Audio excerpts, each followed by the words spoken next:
Nevada has become something of a magnet for UFO enthusiasts ever since stories about government testing of flying saucers were broadcast. Much of the information about the alleged testing program is from Bob Lazar, a former government scientist whose background has been the subject of intense scrutiny, both from inside and outside the UFO field. Tonight, in part 2 of our series, UFOs, the Best Evidence, George Knapp takes a look at some of the questions raised about Lazar and his claims. Business isn't booming at the Rachel Bar and Grill, but proprietors Joe and Pat Travis have few complaints. They're expanding now into a second trailer, thanks to the patronage of a few dozen locals and a steady stream of UFO buffs, drawn by reports of flying discs on the other side of the Groom Mountains. I think most people that come up here come up for the enjoyment, just to get away from the hassles and the city, just to get out and to do something different. And this is something different to do. Yeah. UFOs have become so synonymous with Rachel that a flying saucer was included on posters advertising the annual town celebration. Likenesses of ETs adorn the walls of the bar, and Joe Travis is even talking about renaming the place. The Alien. Yeah, the Alien. You know, we're gonna have real nice drinks. You know, like the Transporter.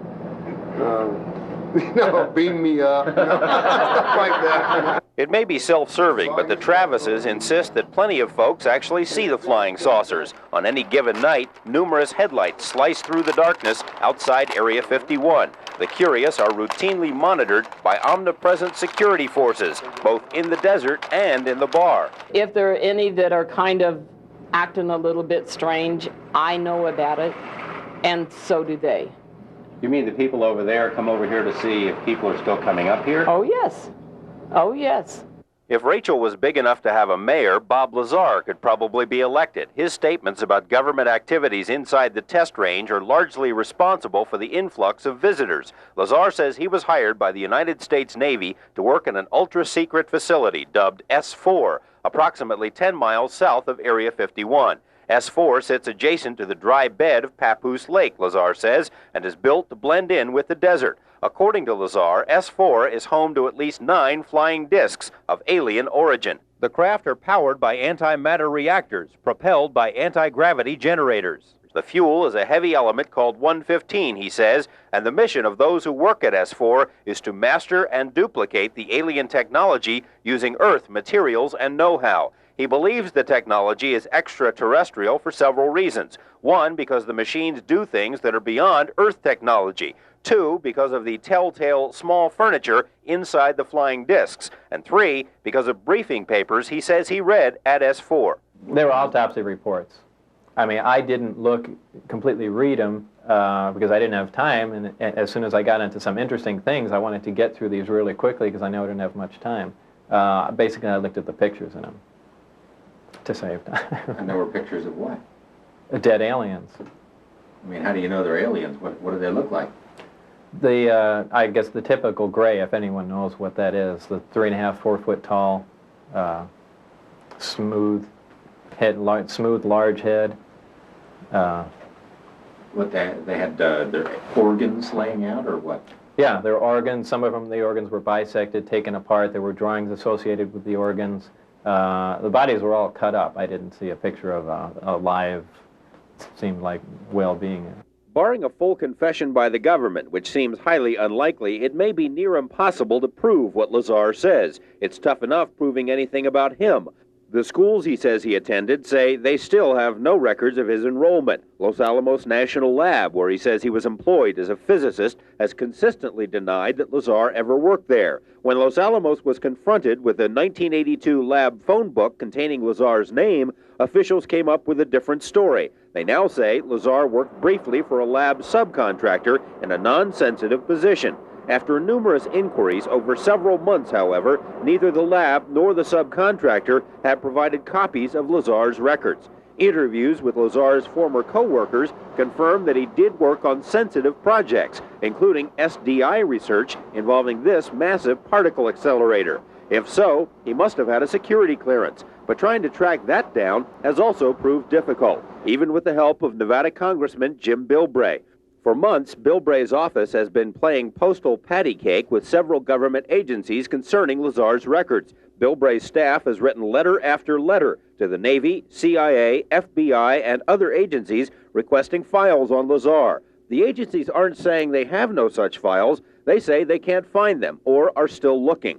The FBI, the world's greatest detective agency, has spent almost 5 months searching its own records, but is still looking for Lazar's file. Lazar insists he was investigated by the FBI, not only for his Los Alamos clearance, but also for his work at S4. At one time, 3 came to the house. One sat me down, started talking to me while the others kind of ran around the house doing things. I have a little lab in the house, and they wrote down everything that was on the blackboard. They wrote down any chemicals and things that I had in the room, and just kind of ran all over the place. Lazar says he wrote down the name of one of the agents, Mike Thigpen. The Las Vegas FBI office says no Mike Thigpen has ever worked here. However, an informed source at the FBI says Thigpen was here for a period, that he worked for a separate division of the Bureau, came in, did a job, and left. What that job was, the source didn't know. Lazar is as much to blame as anyone for the difficulties in proving his story. He is admittedly careless when it comes to paperwork, like some absent-minded professor.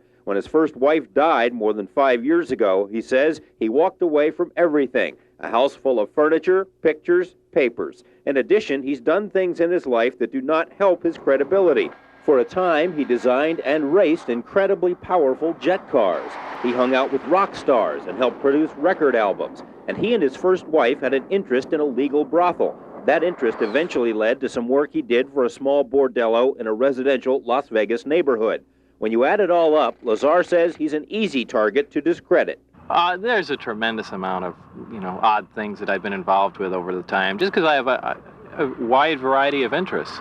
A lot of it can be misconstrued and, taken out of context, and I'm sure it can be used to make me look pretty bad. And, there again, maybe that's one of the reasons they looked at before hiring me. I'm an easy person to hammer into the ground. You can take any one of a million things.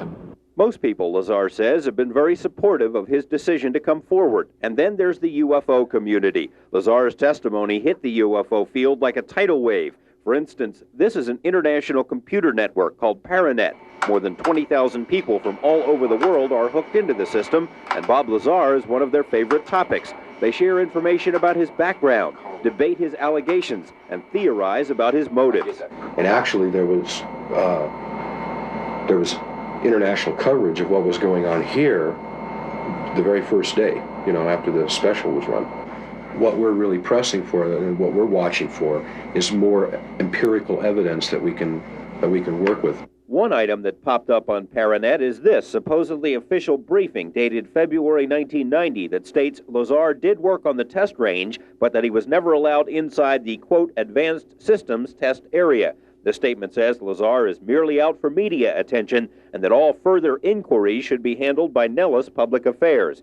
Nellis officials told us that the briefing wasn't written by the Air Force and that they have no information on Lazar. Various UFO experts have also been beating a path to Las Vegas to talk with Lazar. Dr. Jacques Vallée, an astrophysicist, computer scientist, and author, wanted to find out for himself if Lazar is believable. He seems very credible.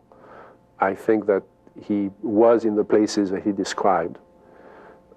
He also seemed to have concern with remembering parts of the things that went on there. He seemed to, if you remember, we asked him if he felt that his memory might have been tampered with. Now that is something that I think should be of concern as we explore his story. Could it be that he was exposed deliberately to certain things, perhaps to distract attention from other things? But I'm certainly of the opinion that he's not lying, that he's telling the truth, and that he's genuinely concerned with finding out what happened to him. Vallée believes it is possible that Lazar's memory was tampered with, adding that U.S. intelligence agencies have been experimenting with mind control techniques, including drugs and brainwashing, for decades. Lazar has stated previously that he was drugged and subjected to intense intimidation tactics. Vallée's statements are also consistent with the results of Lazar's polygraph tests. My personal thoughts, the pre-test interview of 3.5 hours, the test itself, the post-test interview, showed absolutely nothing to detour my thought that Bob Lazar was truthful. unfortunately, we're dealing with a subject matter here to where fear on behalf of Mr. Lazar of reprisal might far exceed just the threat of losing his credibility as a scientist, which would make polygraph maybe totally ineffective. 私たちを出迎えてくれたラザー博士は取材班は早速この番組のプロデューサージョージ・ナップ氏に会見した。 Lazar was credible enough for the Nippon TV network. Nippon devoted 2 hours of prime time to a special on Lazar and UFOs in March. The network planned to fly Lazar to Japan so he could appear live following the documentary. But those plans fell through when Lazar received a phone call from his ex-boss at S4. The day we were supposed to go, had tickets in hand, even went down and bought yen down at the currency exchange. You know, we got threatening phone calls. I mean, that basically said, you'll never make it back here. So we really sat down and just thought, how important really is the interview, and we didn't go. And frankly, they don't operate like that. How do they operate? I mean, what? They tend to feed information into the system through people that they know will repeat it, without questioning it. Bill Moore is something of an expert on the government's anti-UFO tactics, and he's clearly skeptical about Lazar's story. He thinks Lazar may be part of a government disinformation campaign, either willingly or unwittingly. Moore's suspicions have been heightened by Lazar's unwillingness to open up parts of his private life to public scrutiny. Lazar says he doesn't care whether UFO people believe him or not, and that he doesn't want to have his background picked apart. Even though he's done things in private that might seem strange, he says he stands by his original statement. The job I had, the involvement with, you know, the government cover-up, that sort of thing, the story isn't altered in any way. I mean, that stands as fact, and that's the bottom line. Is government disinformation for real? Is there an S4? Is there a connection between UFOs and stealth technology? More on these topics tomorrow. George Knapp, Eyewitness News 8.